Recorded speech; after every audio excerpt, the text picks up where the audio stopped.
বরাবরের মতো সবাইকে আবারও প্রীতি শুভেচ্ছা এবং আন্তরিক ধন্যবাদ জানাচ্ছি আল্লাহ রাব্বুল পক্ষ থেকে। আজকে আমরা আবারও উপস্থিত হয়েছি আমাদের শেখ ডক্টর মুর্তজা আল আয়েশের সাথে। বরাবরের মতো আমরা আজকে আলোচনা করবো ইসলাম ধর্মে ইবাদতের বৈশিষ্ট্য নিয়ে। আপনাদের বিগত কয়েকদিনের প্রোগ্রাম আপনাদেরকে আমরা উপস্থাপন করেছি, আশা করি আপনাদের সবাই ভালো লাগছে এবং আজকে আপনাদের উদ্দেশ্যে ওনার তরফ থেকে আমরা আসি, ওনার কাছ থেকে পরিচিত হয়ে নিই ডক্টর মুর্তজা আয়েশের সাথে। আসসালামু আলাইকুম। রহমানির রহিম।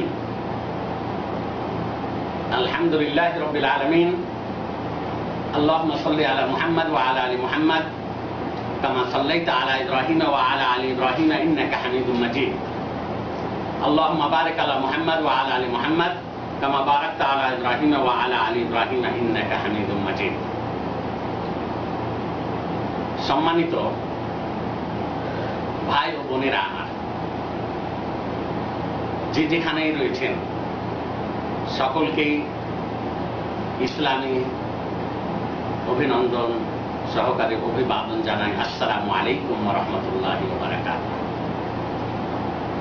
আজকে যে বিষয়কে কেন্দ্র করে আপনাদের সামনে কথা বলার ইচ্ছা করেছি, সে বিষয়টি হচ্ছে ইসলাম ধর্মে ইবাদতের বৈশিষ্ট্য।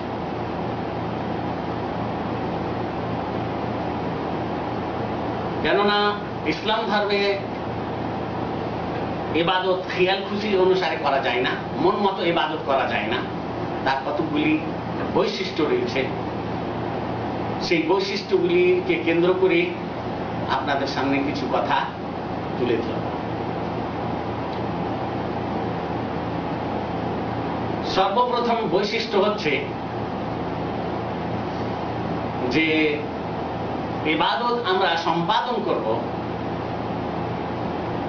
ইখলাসের সহিত একমাত্র আল্লাহ তাবারক ওয়া তাআলার জন্য, যাকে বলা হয় ইখলাস। তাহলে ইসলাম ধর্মের ইবাদতের এক নম্বর বৈশিষ্ট্য হলো ইখলাস বা একনিষ্ঠতা। আল্লাহ তাবারক ওয়া তাআলা পবিত্র কোরআনের মধ্যে ইরশাদ করেছেন, সূরা নিসার 31 নম্বর আয়াতে দেখতে পারেন। আল্লাহ তাআলা বলেছেন, ওয়াবুদুল্লাহ ওয়ালা তুশরিকু বিহি শাইআ। আল্লাহর ইবাদত করো, কিন্তু আল্লাহর সঙ্গে কোনো বস্তুকে অংশীদার বানায় না। আল্লাহর সঙ্গে কোনো বস্তুকে অংশীদার বানায় না। এটার মানে হচ্ছে ইখলাস। কোন বস্তু বলতে মনের কোন গুপ্ত আশা আকাঙ্ক্ষাকেও আমরা আল্লাহর অংশীদার বানাইতে পারি না। যেমন কি কোন বাহ্যিক বস্তুকে আমরা আল্লাহর অংশীদার বানাইতে পারি না। এক আল্লাহকে বাদ দিয়ে অন্য বা অন্যের ইবাদত করা জায়েজ নয়। ইবাদত কাকে বলা হয়? প্রত্যেকটি কর্ম বা কথা, প্রকাশ্য বা গুপ্ত, যাতে আল্লাহ তাআলা রাজি থাকেন, যাতে আল্লাহর সন্তুষ্ট অর্জন করা যায়, সেটাকে ইবাদত আমরা বলতে পারি। তো এক নম্বর বৈশিষ্ট্য হচ্ছে একনিষ্ঠতা, অর্থাৎ আল্লাহর ইখলাস। এই ইখলাসকে হাতছাড়া করলে সমস্ত ইবাদত বিফলে যাবে। ইবাদতেরই অন্তর্ভুক্ত বিষয়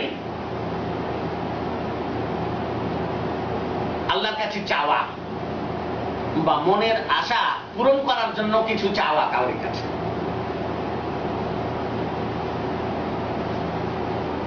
ক্ষমা চাওয়া, অন্যায় করেছি তার জন্য ক্ষমা প্রার্থী হওয়া, একমাত্র এটা বৈধ আল্লাহর জন্য, আল্লাহর কাছে। আমি যখন পাপ করব, আমার পাপ একমাত্র আল্লাহ তাআলাই মাফ করতে পারবেন। তো তাই যত রকমের ইবাদত, চাওয়া হোক, সিজদা হোক, তাওয়াফ হোক, রুকু হোক, নামাজ হোক, হজ যাকাত, সবকিছুই সম্পাদন করব আল্লাহ তাবারক ওয়া তাআলার জন্য। ওই জন্য সিজদাও করা চলবে না আল্লাহকে বাদ দিয়ে অন্য কারো জন্য। যত সম্ভ্রান্ত লোক হোক, যত বড় নবী রাসূল হোক, ওলি আউলিয়া, কাউকে সিজদা করা চলবে না। কিন্তু আমাদের সমাজে দেখা যায় যে সিজদা করছে মানুষ, যেটা একবার বলেছি এর আগে, যে আল্লাহকে বাদ দিয়ে সিজদা করা চলবে না। তো যারা সিজদা করে থাকেন তারা হয়তো দলিল নিয়ে থাকেন যে আদম আলাইহিস সালামকে ফেরেশতাগণ সিজদা করেছেন সম্মানার্থে, তো আমরা সিজদা করলাম। তো এর উত্তরে বলেছিলাম যে ফেরেশতাগণ যে সিজদা করেছেন আদম আলাইহিস সালামকে, এটা আল্লাহ তাআলা বশ্যতা স্বীকার করার জন্য, যেমন আমরা আল্লাহর বশ্যতা স্বীকার করার জন্য কাবা ঘরকে সামনে করে নামাজ পড়ছি। এই নয় যে আমরা কাবা ঘরের ইবাদত করি। সুতরাং নামাজ আল্লাহু আকবার বলে যে শুরু করব এবং শেষ করব আসসালামু আলাইকুম বলে, এর মধ্যে কোনো জায়গায় কাবা ঘরের উল্লেখ নাই। সুতরাং সমস্ত প্রকারের ইবাদত আল্লাহর জন্য, আল্লাহকে বাদ দিয়ে সিজদা করা চলবে না। সম্মানিত ভাই ও বোনেরা, ইউসুফ আলাইহিস সালামের কিসসাকে কতগুলি লোক কেন্দ্র করে বলে থাকেন যে দেখুন ইউসুফ আলাইহিস সালামকে তিনি স্বপ্নে দেখেছিলেন যে সিজদা করছেন সমস্ত ভাইরা আর মাতা আর পিতা, সূরা ইউসুফের মধ্যে এসেছে। ওটাকেও দলিল বানাইতে আমরা পারবো না। কেন? যে সে শরীয়ত রহিত হয়ে গেছে। আদম আলাইহিস সালামের শরীয়ত আমাদের জন্য প্রযোজ্য না, কিন্তু একত্ববাদ যেটা তাওহীদ সেটা থাকবে অটল। ইবাদত থাকবে আল্লাহর জন্য, কিন্তু ইবাদতের পদ্ধতি পরিবর্তনশীল। সম্মানিত ভাই বোনেরা আমার, তো আদম আলাইহিস সালামকে যে সিজদা করেছেন ফেরেশতাগণ, এটা আল্লাহর বশ্যতা স্বীকার করার জন্য, এক নম্বর। 2 নম্বর উত্তর হচ্ছে যে আদম আলাইহিস সালামের যদি শরীয়ত আমরা মেনে চলার চেষ্টা করি এবং সিজদা জায়েজ রাখি, তাহলে সম্পূর্ণভাবে আদম আলাইহিস সালামের শরীয়ত মানতে হবে আমরা। সেই যুগে আদম আলাইহিস সালামের যুগে ভাই বোনে বিয়ে দেওয়া হতো। এখন কেউ যদি বিয়ে দেয় বৈধ হবে কি? বুঝা গেল সেই শরীয়ত আমাদের জন্য প্রযোজ্য নয়। ইসলাম দরদি ভাইরা, ওই রকম ইউসুফ আলাইহিস সালামের যুগে যে শরীয়ত ছিল সেটা আমাদের জন্য এখন নাই, কিন্তু তাওহীদ আকীদা এটা ঠিক আছে। সম্মানিত ভাইরা, তাহলে ইবাদতের মধ্যে সিজদা করছে, ইবাদতের মধ্যে পড়ছে আবার সাহায্য চাওয়া, যেমন আমি বললাম। তো এই সাহায্য কোথায় চাইবো, কার কাছে চাইবো? একমাত্র আল্লাহ তাআলার কাছে। ইসলাম ধর্মের ভাইরা আমার, তো ইসলাম ধর্মের 1 নম্বর বৈশিষ্ট্য কি বললাম? যে ইখলাস। 2 নম্বর বৈশিষ্ট্য হচ্ছে যে কোন ইবাদতের জন্য মাধ্যম ধরতে হবে না। ইসলাম ধর্মে আপনি নামাজ পড়বেন কাউরি মারফত তা নয়। অন্যান্য ধর্মে যেমন আছে যে ইবাদতের সমস্ত সরঞ্জাম রেডি করে দিয়ে বলবেন যে আমার ইবাদতটা বা আমার উপাসনাটা করে দিন এখন ঠাকুর মশাই, কিন্তু ইসলামে তো তা নয়। ডাইরেক্ট আপনি আল্লাহর ইবাদত করবেন। তাই কোরআনের মধ্যে আল্লাহ তাবারাক ওয়া তাআলা বলেছেন, উদউনি আস্তাজিব লাকুম, আমাকে ডাকো আমি তোমাদের ডাকে সাড়া দেব। আল্লাহ তাআলা আরো বলেছেন, ওয়া ইযা সাআলাকা ইবাদি আন্নী ফাইন্নী করিব উজিবু দাওয়াতাদ দাঈ ইযা দাআন। সম্মানিত ভাইরা আমার, আল্লাহ তাআলা স্পষ্ট ভাবে বলে দিয়েছেন যে যখন আমার কোনো বান্দা আমার ব্যাপারে জিজ্ঞেস করবে তখন বলো যে আমি অত্যন্ত নিকটবর্তী, আমি তাদের ডাকে সাড়া দিই যখন তারা ডাকে। তাহলে ডাইরেক্ট এখানে আল্লাহ তাআলাকে আমরা ডাকবো। ইসলাম ধর্মের দ্বিতীয় বৈশিষ্ট্য হচ্ছে যে কোনো ইবাদতের জন্য মাধ্যমের প্রয়োজন নাই। এই জন্য আমরা সূরা ফাতিহাতে বলে থাকি যে বিষয়টি আল্লাহ তাআলা আমাদেরকে শিক্ষা দিয়েছেন, কি বলেছেন? যে ওয়া ইয়্যাকা না'বুদু ওয়া ইয়্যাকা নাস্তাঈন। এই আল্লাহ তোমারই ইবাদত করি আর তোমারই কাছে সাহায্য চাই। তাহলে বুঝা গেল এখানে মাধ্যম নাই, ডাইরেক্ট আপনি আল্লাহকে বলছেন ইয়্যাকা না'বুদু ওয়া ইয়্যাকা নাস্তাঈন। ইসলাম দরদি ভাই ও বোনেরা আমার, তবে এখানে একটি প্রশ্ন আসে। আমাদের সমাজে কতগুলি উদাহরণ শুনে থাকি আমরা। কি উদাহরণ?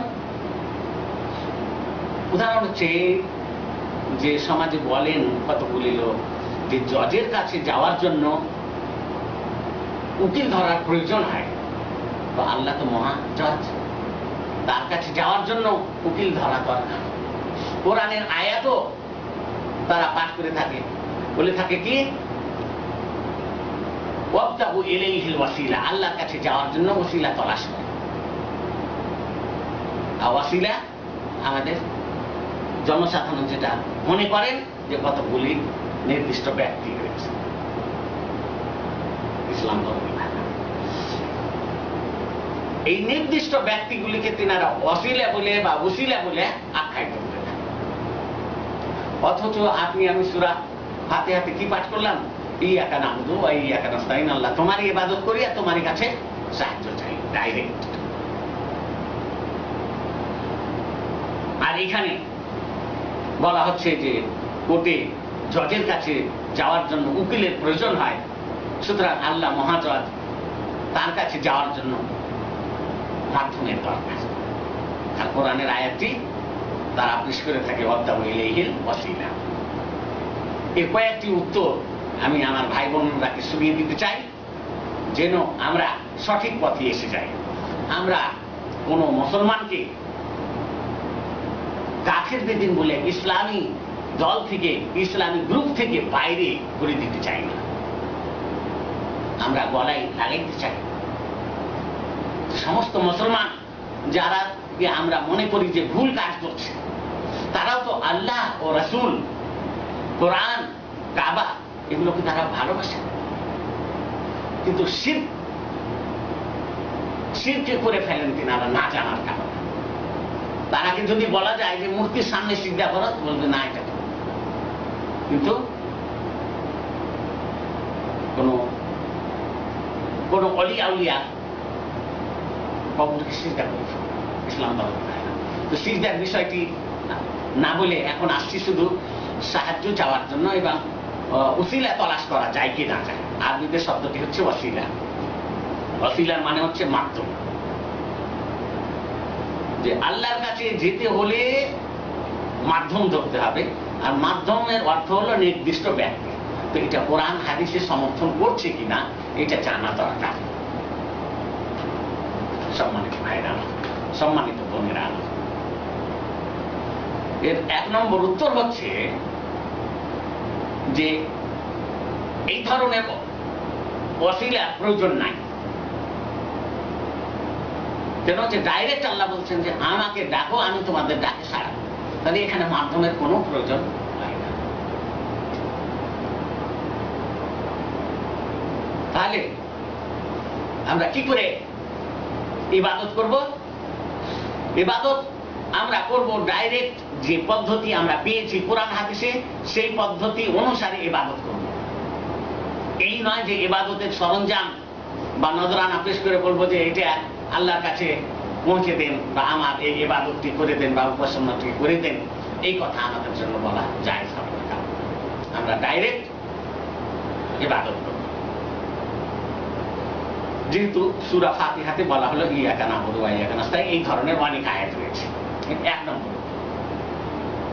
2 নম্বর উত্তর হচ্ছে এই যে উদাহরণটি আমাদের দেওয়া হয়েছে আল্লাহর সঙ্গে এবং উকিলের সঙ্গে, উদাহরণটি বাতিল।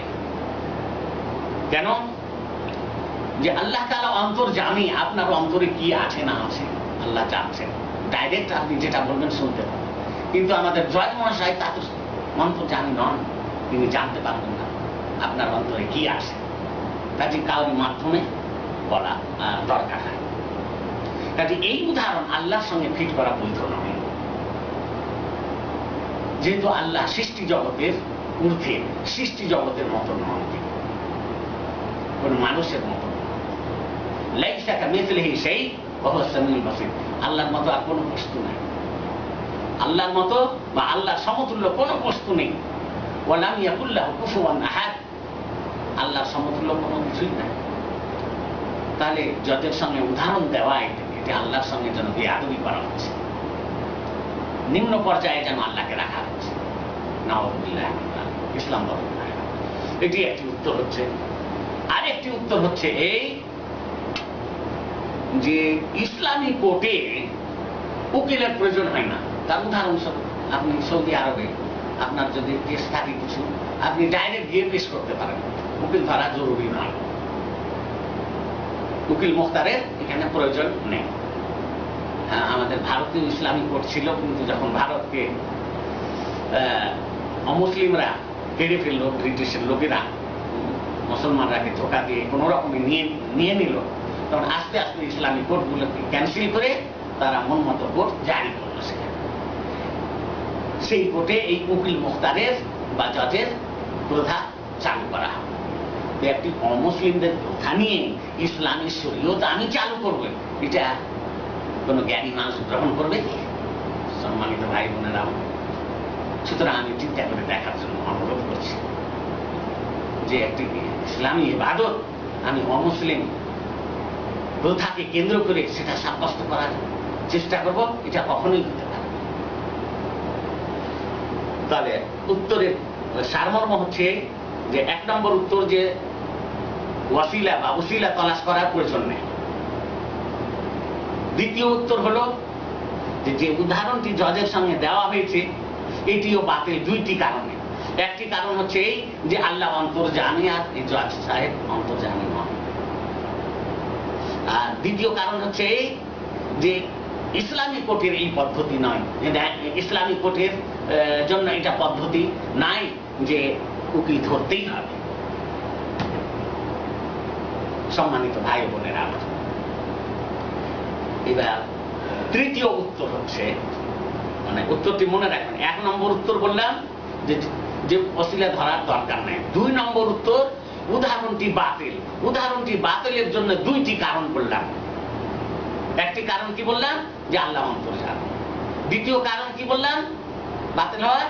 যে এটা অমুসলিমদের পদ্ধতি। এবার তৃতীয় উত্তর হচ্ছে এই যে আমাদের যে তথাকথিত ওসিলা যেটাকে আমরা মনে করি সেটা বাতিল, তার অর্থ সঠিক আমি বলে দিতে চাই। আর ওই আয়াতের অর্থ বলেন, যে আয়াতে বলা হলো যে আল্লাহর কাছে যাওয়ার জন্য ওসিলা তলাশ করো, আল্লাহর কাছে যাওয়ার জন্য উসিলা বা ওসিলা তলাশ করো। আরবি শব্দ হচ্ছে ওসিলা, কিন্তু বাংলাতে উসিলা লেখা হয় বলে আমি এটা উচ্চারণ করছি। সম্মানিত ভাইরা আমার, সম্মানিত বোনেরা আমার, ওসিলার মানে হচ্ছে, কোরআন হাদিসকে যখন আমরা খুলে দেখছি, ওসিলার মানে হচ্ছে যে শরীয়ত মোতাবেক আমল করা। এই জন্য বারবার আল্লাহ তাবারক ওয়া তাআলা কোরআনের মধ্যে বলেছেন যে যারা ঈমান আনবে, সৎকর্ম করবে, তারাই জান্নাত পাবে। তো দেখেন, জান্নাত যাওয়ার মাধ্যম ঈমান এবং সৎকর্ম। যেমন সূরা কাহফের মধ্যে এই আয়াতটি রয়েছে, ইন্নাল্লাযীনা আমানু ওয়া আমিলুস সালিহাত কানাত লাহুম জান্নাতুল ফিরদাউসি নুজুলা। যে যারা ঈমান আনবে, সৎকর্ম করবে, তাদের জন্যই জান্নাতুল ফিরদাউস রয়েছে, মেহমানখানা স্বরূপ। তারপরে এইরকম অনেক আয়াত রয়েছে, আল্লাহ তাআলা জড়িত করে দিয়েছেন জান্নাত যাওয়াটাকে কিসের সঙ্গে? ঈমানের সঙ্গে আর সৎকর্মের সঙ্গে, কোনো ব্যক্তির সঙ্গে নয়। সেটা আমাদের দেশে মনে করে যে ওসিলার মানে হলো কোনো ব্যক্তিকে ধরা বা তার সঙ্গে যোগাযোগ স্থাপন করা। সম্মানিত ভাইরা, তাই কোরআনের মধ্যে এসেছে, আল্লাহ তাআলা বলেছেন, তিলকাল জান্নাতুল্লাতী উরিসতুমুহা বিমা কুনতুম তা'মালুন। এই জান্নাতের উত্তরাধিকারী তোমাদেরকে এই জন্য বানিয়ে দেওয়া হয়েছে যে তোমরা পৃথিবীর বুকে আমল করে এসেছো। ওই আমলের পরিবর্তে এই জান্নাত। আমল বলতে শরীয়ত মোতাবেক ঈমান এবং ইবাদত। আল্লাহ তাআলা আরো এক জায়গায় বলেছেন, কুলু ওয়াশরাবু হানিয়াম বিমা আসলাফতুম ফিল আইয়ামিল খালিয়া। জান্নাতবাসীকে আল্লাহ তাআলা বলবেন যে তোমরা খাও, অনাহার করো, নিয়ামত ভোগ করো। কিসের মাধ্যমে বা কিসের কারণে? যে কর্ম তোমরা দুনিয়ার বুকে করে এসছো। তাহলে বোঝা গেল সেই উদাহরণ দেওয়াটি বাতিল।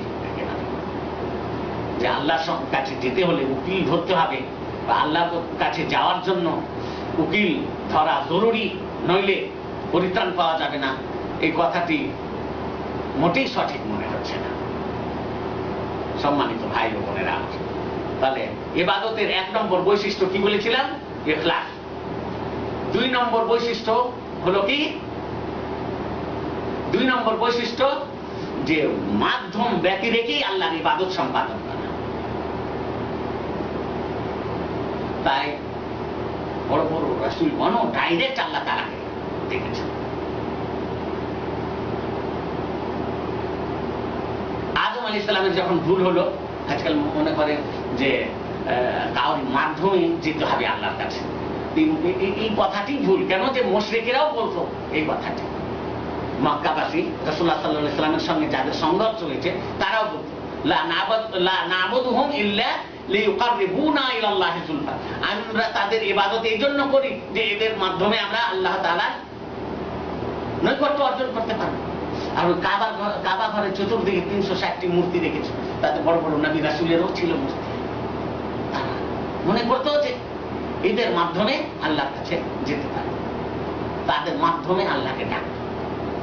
তো ওই রকমই আজকাল অনেক মানুষ আমাদের মধ্যে, মুসলমান ভাই বা বোনেরা, কোনো কোনো জায়গায় এই উদ্দেশ্যে যেয়ে থাকেন যে সেখানে আমি আমার মনের আশা পূরণ করব, বা সেখানে আমি সন্তান চাইব, বা সেখানে আমি আমার রোগ মুক্ত হওয়ার জন্য আমি কিছু নজরানা পেশ করব, এই সব কাজ করে থাকেন ওই মাধ্যম মানতে গিয়ে, ওসিলা মানতে গিয়ে। অথচ আপনারা আদম আলাইহিস সালাম সম্পর্কে যখন দেখবেন কোরআনের মধ্যে, যে ওনার দ্বারা যখন ভুল হয়ে গেছিল তখন উনি ডাইরেক্ট আল্লাহকে ডেকেছিলেন, রব্বানা যালামনা আনফুসানা ওয়া ইল্লাম তাগফির লানা ওয়া তারহামনা লানাকুনান্না মিনাল খাসিরিন। আল্লাহ, আমরা অন্যায় অত্যাচার করেছি, তুমি যদি ক্ষমা না করো, রহম না করো, দয়া না করো, তাহলে তো আমরা ক্ষতিগ্রস্ত। আদম আলাইহিস সালামের এই দোয়া কোরআনের মধ্যে এসেছে। নূহ আলাইহিস সালামও তাই দেখেছেন, রব্বি আন্নী মাগলুবুন ফান্তাসির, আমি এখন অসহায়, তুমি এখন তোমার ধর্ম রক্ষা করো। ঈমান আনছে না এসব কাফের। ইব্রাহিম আলাইহিস সালামের ঘটনা, যখন উনি সন্তান পেলেন না, আজকে চলে যান কোথাও, অনেক মুসলমান গিয়ে বলেন যে ওখানে গিয়ে আমি সন্তান পাবো, আল্লাহকে ডাকেন না বাড়িতে, মনে করছে ওখানেই আল্লাহ আছে। ইব্রাহিম আলাইহিস সালাম বললেন, রব্বি হাবলি মিনাস সালিহিন, আল্লাহ আমাকে সুসন্তান দান। তো আল্লাহ সন্তান দান করলেন। ইসলাম দরদি ভাইরা, তাহলে কোথায় কোথায় রয়েছে মাত্র? বড় বড় নবী রাসূল ডেকেছেন স্বয়ং আল্লাহ তাআলাকে, আর ওই পথেরই পথিক হতে হবে আমাদেরকে এবং প্রত্যেক মুসলমান নারী ভাই বোনদের। সম্মানিত ভাইরা, আপনারা জানেন ইউনূস আলাইহিস সালামের বিপদ কঠিন করেছে। ইব্রাহিম আলাইহিস সালামকে যখন আগুনে তারা ফেলার জন্য চেষ্টা করলো বা ফেলেই দিল, তখন এটা বিপদ কি কম করল? তবুও তিনি বললেন, হাসবুনাল্লাহু ওয়া নি'মাল ওয়াকিল, আল্লাহ রক্ষাকারী, রক্ষা করার জন্য যথেষ্ট। ইউনূস আলাইহিস সালাম বললেন, মাছের পেটে কত বড় বিপদ, সমুদ্রের ভেতরে তাকে মাছের পেটে আল্লাহ স্থান দান করেছিলেন। আল্লাহ তাআলা বললেন যে ইউনূস আলাইহিস সালাম তোমার খাদ্য নয়, দেখো এর হাড্ডি বা শরীরের কোনো অংশ যেন আঘাত না। মাছের পেটি থেকেই তিনি নামাজ পড়তে শুরু করলেন, আর এই দোয়াটি পাঠ করলেন, লা ইলাহা ইল্লা আনতা সুবহানাকা ইন্নী কুনতু মিনাজ জালিমিন, লা ইলাহা ইল্লা আনতা সুবহানাকা ইন্নী কুনতু মিনাজ জালিমিন। মুহাম্মদ সাল্লাল্লাহু আলাইহি সাল্লামের উদাহরণ শেষে যখন সমস্ত কাফেররা একত্রিত হয়ে মুসলমানদের উপরে হামলা করার জন্য তৈরি হয়ে গেল, তখন রাসূলুল্লাহ সাল্লাল্লাহু আলাইহি ওয়াসাল্লাম খবর পেয়ে এই দোয়াটি পাঠ করলেন, যেটি সূরা আলে ইমরানের মধ্যে আছে। ওই দোয়াটি যেটি ইব্রাহিম আলাইহিস সালাম পাঠ করলেন, হাসবুনাল্লাহু ওয়া নি'মাল ওয়াকিল। এটি বলাতে কোনো অসুবিধা হয়নি বা কোনো ক্ষতিও হয়নি। ইব্রাহিম আলাইহিস সালামের ক্ষতি হয়নি, একটু লোম পুড়ে দড়ির গিরা পুড়ে, দড়ি পুড়ে গেল, কিন্তু লোম পুড়ে গেছে। কেন ভাই? যে সত্যিকারী তিনারা আল্লাহর পথের পথিক ছিলেন, আল্লাহ সঠিকভাবে তিনারা ইবাদত করেছেন। এই জন্য এই জন্য আমাদেরও করা উচিত ওটাই, যেটা তিনারা করে গেছেন। কেন? যে আমরাকে মেনে নিতে হবে যে নবী রাসূলগণ আমাদের জন্য উত্তম আদর্শ, মুহাম্মদ সাল্লাল্লাহু আলাইহি সাল্লাম আমাদের জন্য শেষ নবী, উত্তম আদর্শ। লাকাদ কানা লাকুম ফি রাসূলিল্লাহি উসওয়াতুন হাসানাহ, আল্লাহ রাসূলের মধ্যে তোমাদের জন্য উত্তম আদর্শ রয়েছে। সম্মানিত ভাইরা আমার, সম্মানিত বোনেরা আমার, তো এখানে খেয়াল করা উচিত যে আমরা বিপদে আপদে সুখে দুঃখে ডাকবো একমাত্র আল্লাহ তাআলা। হ্যাঁ, যে বিষয়ে মানুষ ক্ষমতা রাখে সে বিষয়ে যদি মানুষের কাছে সাহায্য চাওয়া যায় তাহলে এখানে শিরক করা যাবে।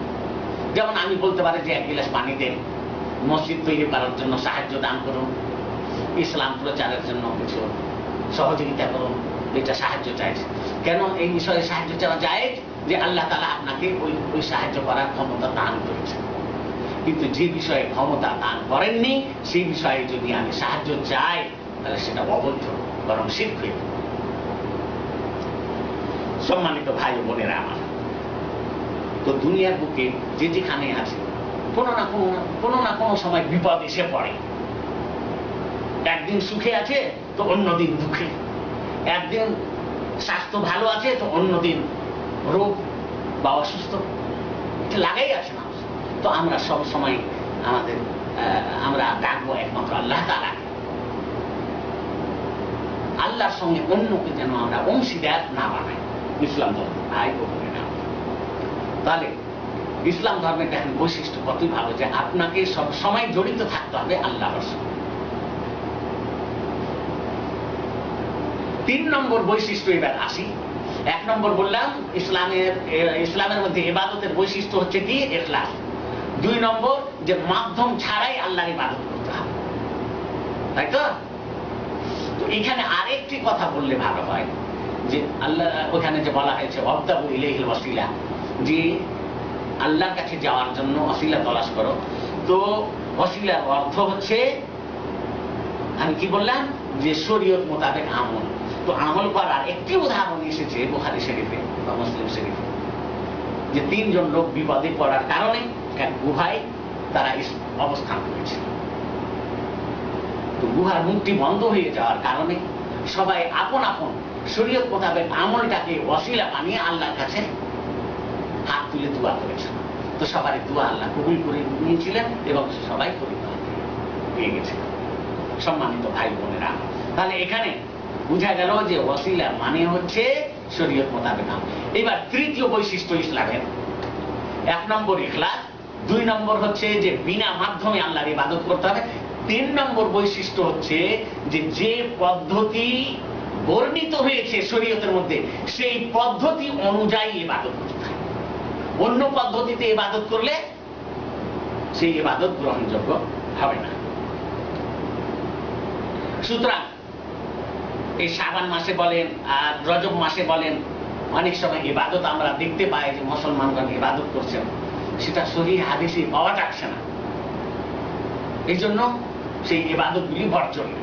সম্মানিত ভাইরা আমার, এই যে শাবান মাসকে কেন্দ্র করে দেখবেন বড় বড় অনুষ্ঠান হচ্ছে, খাস করে শাবে বারাত যাকে বলা হয়। তো যদি এটা অকাট্য প্রমাণ না পাওয়া যায়, যেমন নামাজ পড়ার প্রমাণ অকাট্য পাচ্ছি, কেউ এটাকে বিদআত বলতে পারবে? পারবে না। কেন? যে অকাট্য প্রমাণ। তো যে ইবাদতের অকাট্য প্রমাণ নাই সেই ইবাদত থেকে দূরে থাকাই ভালো। কেন? যে এতে সন্দেহ রয়েছে। কতগুলি আলেম বলবেন যে করো, কতগুলি আলেম বলবেন যে জায়েজ নয়, কতগুলি আলেম বলবেন যে বিদআত, বা কতগুলি আলেম বলবেন যে এটা থেকে বেঁচে থাকাই ভালো। তো যেখানে দ্বন্দ্ব রয়েছে, ইসলাম ধর্ম এই জন্য আসেনি যে আমরা দ্বন্দ্ব করব। ইসলাম ধর্ম এই জন্য এসেছে যে আমরা একতা বজায় রাখবো, ভ্রাতৃত্ব বা ভাবটা আমাদের মধ্যে থাকবে। সম্মানিত ভাইরা আমার, তাহলে ইসলাম ধর্মের ইবাদতের তৃতীয় বৈশিষ্ট্য হলো কি? যে ইবাদত ওই পদ্ধতিতে সম্পাদন করব যে পদ্ধতির বিবরণ কোরআনে বা হাদিসে পেয়েছি। এই বিবরণ ছাড়া অন্য পদ্ধতিতে ইবাদত করলে সেই ইবাদত বাতিল বলে গণ্য করা হবে, অন্তরে যতই ঈমান থাকে, ইখলাস যতই থাকে। তাই হাদিসের মধ্যে এসছে, মুসলিম শরীফের মধ্যে এসছে, মান আমিলা আমালান লাইসা আলাইহি আমরুনা ফাহুয়া রাদ্দুন। কোন ব্যক্তি যদি এমন ইবাদত করে বা আমল করে যে আমলে আল্লাহ রাসূল বলছেন যে আমার উপদেশ নাই, সেই আমলটি বাতিল বলে গণ্য হয়। এর মানেই হলো যে যে ইবাদত যেই পদ্ধতিতে এসেছে সেটিকে ওইভাবেই রাখতে হবে, আর নিজের মন গড়া পদ্ধতিতে ইবাদত করলে সেই ইবাদত গ্রহণযোগ্য হবে না। তাহলে আজকে এই তিনটি বৈশিষ্ট্য মনে রাখা দরকার সম্মানিত ভাইরা। এখন ইবাদত যে আমরা করব এই তিনটি বৈশিষ্ট্যকে কেন্দ্র করে, তো এই ইবাদতের কি ফলাফল হবে, ইবাদতের প্রভাব কি থাকবে আমাদের জীবনে। যেই সমাজে ইসলামী ইবাদতের সঠিক বৈশিষ্ট্যগুলি পাওয়া যাবে সেই সমাজ হবে কল্যাণময়। এটি আমাদের একটি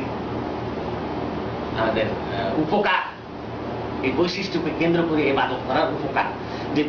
যে সমাজে এই বৈশিষ্ট্য পাওয়া যাবে সেই সমাজে কল্যাণ পাওয়া যাবে, অর্থাৎ সমাজটি হয়ে যাবে কল্যাণময়, বরকতময়।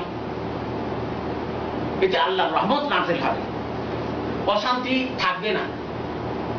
কিন্তু যে সমাজে ইসলামী ইবাদতের বৈশিষ্ট্য পাওয়া যাবে না সেই সমাজ হবে অশান্তির সমাজ। তাতে থাকবে দ্বন্দ্ব, তাতে থাকবে শিরক, তাতে থাকবে বিদআত, তাতে থাকবে লড়াই, তাতে থাকবে ফিতনা ফাসাদ।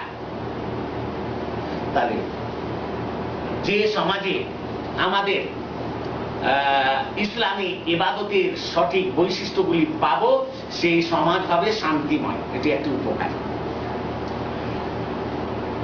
দ্বিতীয় উপকার হচ্ছে যে সমাজের লোকদের মধ্যে থাকবে ভ্রাতৃত্ব ভাব। কেউ কাউকে মারার জন্য, গালি দেওয়ার জন্য, ঝগড়া করার জন্য ষড়যন্ত্র করবে না, খারাপ নজরে দেখবে না কাউকে। সবাই মায়ার নজরে, সম্মানের নজরে, ভ্রাতৃত্ব ভাব বজায় রাখার নজরের সঙ্গে দেখবে, ভালোবাসা তাদের মধ্যে ছড়িয়ে পড়বে। যে সমাজে ইসলামী ইবাদতের বৈশিষ্ট্য থাকবে সেই সমাজের লোকের যোগাযোগ আল্লাহর সঙ্গে সঠিকভাবে স্থাপিত হবে, দৃঢ় যোগাযোগ থাকবে, যেন তাদের ডাইরেক্ট সুইচ রয়েছে আল্লাহর সঙ্গে, কানেকশন রয়েছে আল্লাহর সঙ্গে। কিন্তু যে সমাজে এই বৈশিষ্ট্য তিনটি থাকবে না সেখানে আল্লাহর যোগাযোগ ঠিক থাকবে না। সম্মানিত ভাইরা আমার, আর যখন আল্লাহর সঙ্গে আমার যোগাযোগ ঠিক থাকবে তখন আল্লাহর রহমত, বরকত, আল্লাহর তরফ থেকে সাহায্য অবতীর্ণ হবে, নাযিল হবে। 4 নম্বর উপকার হচ্ছে যে আল্লাহর ক্ষমার অধিকারী আমরা হতে পারব সমাজের লোক। যে সমাজে ইসলামী ইবাদতের বৈশিষ্ট্যগুলি পাওয়া যাবে সেই সমাজের লোক আল্লাহ তাআলার ক্ষমার অধিকারী হতে সক্ষম হবে, আল্লাহর দয়া, আল্লাহর বরকতের, ক্ষমা তারা অধিকারী হয়ে যাবে। 5 নম্বর হচ্ছে যে মানুষ অশ্লীল কাজ থেকে দূরে থাকবে। যত রকমের পাপ আছে, ঠকবাজি আছে, ধোঁকাবাজি আছে, ব্যবসা বাণিজ্যে কেউ যেন কাউকে না ঠগে, এগুলি থাকবে। কোন সমাজে? যে সমাজে ইসলামী ইবাদতের বৈশিষ্ট্য বজায় থাকবে। সম্মানিত ভাইরা আমার, 6 নম্বর উপকার হচ্ছে যে সময় সুশৃঙ্খল হবে, তাতে বিশৃঙ্খলা থাকবে। কেন? যে নামাজের টাইম নির্ধারিত আছে, রোজা ইফতারের টাইম নির্ধারিত আছে। এই টাইমটা এমনই একটি বস্তু যে মানুষকে সুশৃঙ্খলার মধ্যে রাখবে। 7 নম্বর উপকার হচ্ছে যে যে সমাজে ইসলামী বৈশিষ্ট্য থাকবে বা ইসলামী ইবাদতের বৈশিষ্ট্য পাওয়া যাবে সেই সমাজের মধ্যে সাম্য থাকবে, সমতা থাকবে, কেউ কাউকে ছোট মনে করবে না। ওই ব্যক্তি ছোট হবে যার মধ্যে পাপ থাকবে, কিন্তু তাকওয়া যার মধ্যে বেশি থাকবে সে বেশি সম্মানিত হবে। আল্লাহ তাআলা বলেছেন ইন্না আকরামাকুম ইনদাল্লাহি আতকাকুম, আল্লাহর কাছে ওই ব্যক্তি বেশি সম্মানিত যার মধ্যে বেশি থাকবে তাকওয়া। কিন্তু পার্থিব জগতের দিক দিয়ে সবার সঙ্গে আমরা আদল ইনসাফ করে জীবন যাপন করব। এই হচ্ছে ইসলামী ইবাদতের সংক্ষেপে বৈশিষ্ট্য এবং এই বৈশিষ্ট্যের উপকারিতা। সম্মানিত ভাইরা আমার, আর আমি বেশি লম্বা করছি না। আল্লাহ তাবারক ওয়া তাআলার কাছে দোয়া করি আমার সকল ভাই বোনকে যেন আল্লাহ তাআলা সঠিক ইসলাম মেনে চলার তৌফিক দান করেন, তাদের জীবনকে দুনিয়াতে এবং আখিরাতে যেন সুখময় করেন।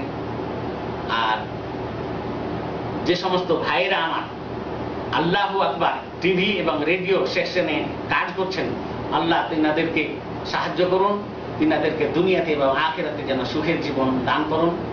আর এই প্রোগ্রামে যে ব্যক্তি বেশি আমাকে উৎসাহিত করেছেন বা করেছে, স্নেহবার মোহাম্মদ জালালউদ্দিন রুমি, তারও যেন আল্লাহ তাআলা জীবনকে কল্যাণময় বরকতময় করেন, আর দুনিয়াতে এবং আখিরাতে যেন তার উত্তম বদলা পায়, এই কামনা করে, সমস্ত মুসলমানের কল্যাণ কামনা করে আকুলু কাউলি হাদা ওয়া আস্তাগফিরুল্লাহ লি ওয়া লাকুম ওয়া লিসাইরিল মুসলিমিন ওয়াল মুসলিমাত মিন কুল্লি যামবিন ওয়া আতুবু ইলাইহি। ওয়াসসালামু আলাইকুম ওয়া রাহমাতুল্লাহি ওয়াসসালামু আলাইকুম ওয়া রাহমাতুল্লাহি ওয়া বারাকাতুহু। দর্শক, আমরা এতক্ষণ প্রাণবন্ত আলোচনা শুনলাম শেখ ডক্টর মুর্তজা রায়েশের সাথে। আমরা দীর্ঘক্ষণ আজকে যে আলোচনা শুনলাম, অবশ্যই নিঃসন্দেহে বলা যেতে পারে আমরা অনেক উপকৃত হব। বিশেষ করে আমাদের উপমহাদেশে বাংলা ভাষাভাষী ভাই বোনেরা সবাই এই আলোচনার জন্য বিশেষ করে আমি ওনাকে অসংখ্য ধন্যবাদ জানাবো। এবং আমাদের কষ্টের এবং আমরা যে অনেক কষ্ট করে এই ওনাদের বক্তব্যগুলো সংগ্রহ করলাম, আমরা সত্যি অনেক আনন্দিত এবং উপকৃত। তো সম্মানিত দর্শক, আবারও আপনাদের সবার কাছ থেকে বিদায় নিচ্ছি। শুকরান, জাযাকাল্লাহ খায়র। আসসালামু আলাইকুম ওয়া রাহমাতুল্লাহি ওয়া বারাকাতুহু। ধন্যবাদ আপনাদের সবাইকে আবারও। আসসালামু আলাইকুম ওয়া রাহমাতুল্লাহি ওয়া বারাকাতুহু।